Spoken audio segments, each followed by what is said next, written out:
Finally, we get to refactor. Did you get the impression over the past couple of videos that I was pretty self-conscious about the code? Like, how many times did I say, don't worry, we'll refactor. This is a mess. It's because I was self-conscious about it. Like, I hate having my code in this state, let alone presenting it to you all. But now we finally get to come back, clean it up, and refactor it. Mostly. And I say mostly because we're just going to get this to a respectable state, not the fully 100% refactored final state. And one, that's because we're not done with the screen. We haven't implemented the check-in, check-out. We still got to update profile. But I do want to stop working in this mess and, like I said, get it to a respectable state. And again, I'm sharing my process with you, right? Back to that layers analogy on the CGI. That's kind of what we're going through right now. And we're not on the final layer yet. And I saved that final layer for when I'm done with whatever I'm working on, whether I'm getting ready to push a new build to the App Store or whether I'm preparing my pull request to submit for a teammate to review. That's when I go back and add, like, let's say we're going to get this to about 90% refactored and done. That last layer right before I turn in my homework, is where I go back and put in that last 10% of polish refactoring. So the goal for this video and the next video is to, like I said, get it into a respectable, workable state, but not necessarily final. And again, that's just my process. There are many different ways to do things. Okay, so let's start refactoring here. Our profile view that I'm on is nice and long, nice and crazy. So the first thing we're going to do is create our view model, right, the file. So in the screens, we're going to do right click, new group, because we're going to create a folder for this screen called profile view, just like we did with location map view. And our profile view and our view model are going to go in this folder, right? If I open up the location map view, right, you see that's what we did there. Basically doing the same thing with profile view. So the first thing, let's move our profile view into that folder. And then on that folder, right click, new file, will be a Swift file, hit next, profile view model, hit create, cool. And then, the typical view model stuff. Hopefully this is a lot of review for you by now. We do final class, profile view model. That is an observable object.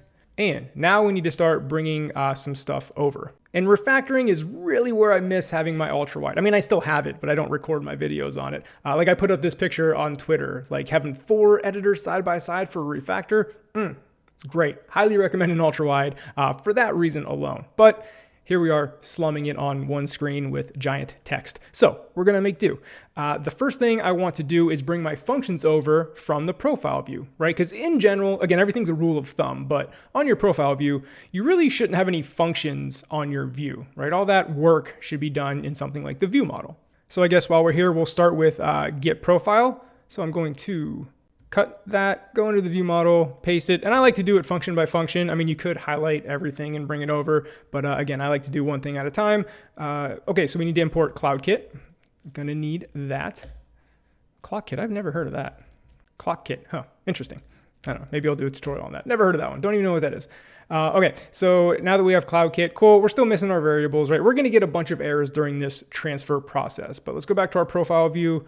And again, copy the next function, which is, oh boy, create profile, Command X. Again, now you can see why having these screens side by side would be nice, but hey, gotta make do. Okay, so create profile is now here. Back to profile view, bring over is valid profile, Command X, and then clean up my spacing. That should be the last one. Now I'm looking at my view. Yes, okay, so there are no more functions there. So back to profile view model, is valid profile. And a little note about the order of the functions. I kind of like to have them in the order that they happen, right? So like some of the first things we do is check for is valid profile. So I like to have that function on top. Create profile is usually what happens in the order of events before you can, get a profile, you got to create one. So that's just a quick note on like how I organize my stuff. Again, personal preference. But we got our functions over. We're getting all kinds of errors saying we don't have this first name, all that stuff. That's fine. Now we bring over all these variables. So we'll cut this, clean up some space here, go back to the profile view model, paste our variables here, except now we don't have at state in private, right? That's for when you do it right on your Swift UI view. Well, we're in our class, our view model. So if you hold down Option and you can drag to highlight things like this. So now instead of at state private, we just want this to be at published. There we go, at published var, cool, all that is good to go. Now if I do a Command B, we should still see errors, but not as many as we did before. So what's wrong with our view model? Okay, so we're on a background thread here, so we can capture the implicit self in the closure right up there. That way we don't have to have like self.firstname, self.last name. You can just kind of capture it up there. Again, I believe new in Swift 5.1, 5.2, relatively new feature in Swift. So due to Command B, I think I just did that. Our view model no longer has errors. Okay, cool. So again, the first thing I do in the process, get things to the view model, clean up all the errors. So let's go to the view, and there's going to be errors here because we don't have our view model, right? It's going to say, I don't know what get profile is. I don't know what alert item is. Well, we got to add ViewModel dot in front of all this stuff. But before we do that, of course, we have to do @state object private var view model, and that is going to equal a new instantiation of profile view model. Okay, so now I like to copy the view model here because we're going to add ViewModel dot in front of a bunch of variables here. I usually let Xcode yell at me, even though it doesn't find them all at once. I kind of go by what Xcode tells me first. You could go line by line and figure it out for yourself, but I don't know. I just trust Xcode. So here and on up here, right, we have our get profile. Well, we're going to do Command V for ViewModel dot get profile. Same thing with alert item, ViewModel dot alert item. You know, basically all the variables now need ViewModel dot in front of it. So that's all we're adding. That's why I'm just pasting ViewModel and tapping the period. Do a Command B, and what you'll see, at least my Xcode, like it'll find like 2 or 3 at a time, right? It says there's only 3 errors, but really there's a lot more. So ViewModel dot, but again, this is just my process. I just keep doing Command B and let Xcode tell me what to fix rather than trying to go line by line and like figure it out by myself. You know, I'll probably miss something. So yeah, a lot of Command B for build going on. That's also a habit I get into, which is a bad habit on a large code base. Because on these little like tutorials and stuff like that, it's not a big deal to constantly be building. However, like on something like the Aluna code base that's getting pretty big now, sometimes I slap myself for the Command B habit. So I just want to put that out there. Okay, so we've moved everything over to our view model. Now we got access to the view model. Here is our view now. Basically all the logic is out of it. And again, I would say this view, there's a little bit of cleanup we can still do. For example, this name background view that we built down here, pulling up the design, it's this like light gray background behind the whole thing. In the comments brought up a better way to do that, and that was by just like adding a background with a clip shape of a rounded rectangle. So we may fix that later. We're not gonna like address that now, but I wanna point out places where this still could be improved, right? This Z-Stack avatar image could probably be improved.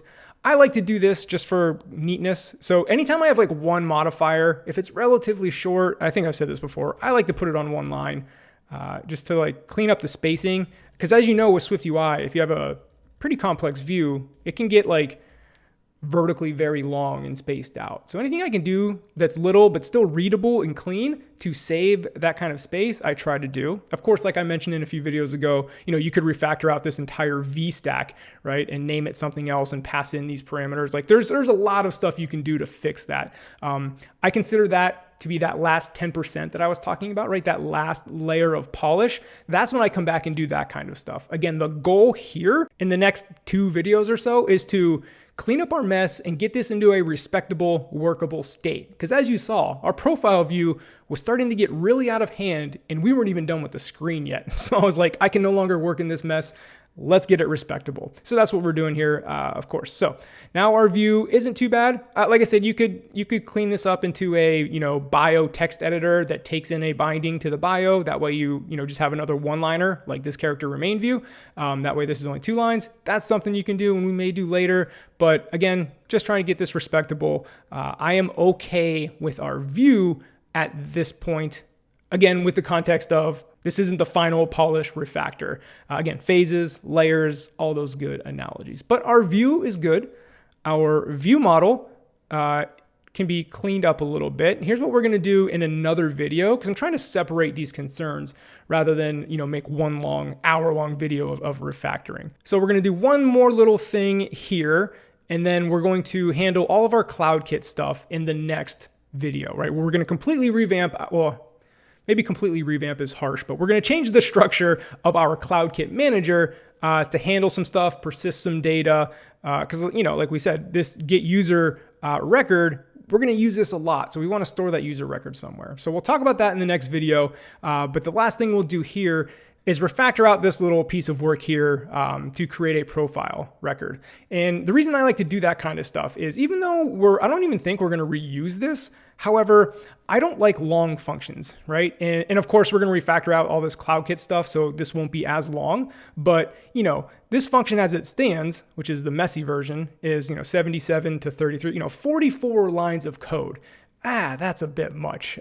So I like to refactor this kind of stuff out for readability purposes. So this is a great chunk that I can really clean up. So let's go down to the bottom here, create a function, and this will actually be a private function because we're only going to use it on this screen. So private func create profile record. It returns a CK record, and we're missing our returning of the CK record. Don't worry, Xcode, we're going to fix that. So I'm going to come up here and just basically cut this whole creation thing. We're actually going to need one line of that, so I probably shouldn't have cut it all, but well, who cares? It's one line. So again, let profile record equals our CK record. We're just creating all the stuff from the first name, last name, and of course, you know what the deal is. All right, scroll up a bit, and now we want to return profile record that we have there. So again, I just yanked this out for readability, and you'll see how we use it right here. We'll basically do the same thing, right? Let profile record equal create profile record. So you can see we just, yanked out these, 6, 7, 8 lines, made it on one line. Again, just to make the overall create profile function more readable for, again, a user coming in who's never used our code base. You want them to be able to come in and easily be able to figure out what's going on in this function. And again, if a function is 40 to 60 lines long, just the longer it is, the harder it is to figure out. So again, for readability purposes, try to make it as short and straightforward as possible. But again, there's a balance. Like the shorter it is doesn't mean the better it is. So there's a balance of spelling things out and explaining it while also keeping it, concise, right? So it's not make this function 3 lines at all costs, right? So you can get too clever with it. So again, it's a balancing act. Okay, so I'm gonna start deleting these comments here. And now that was the last thing we're going to do on this video. In the next video, like I said, we're going to revamp our CloudKit manager and refactor out a lot of these network calls and really clean this up a bit. But again, I wanted to do this step by step. The first step, get our view model created, move everything over into the view model, clean it up a little bit, get our profile view cleaned up with all those functions out of here. Again, we're trying to get our workspace into a respectable place before we polish it for the final pass. Okay, that wraps up this video. Let's move on to revamping our CloudKit manager.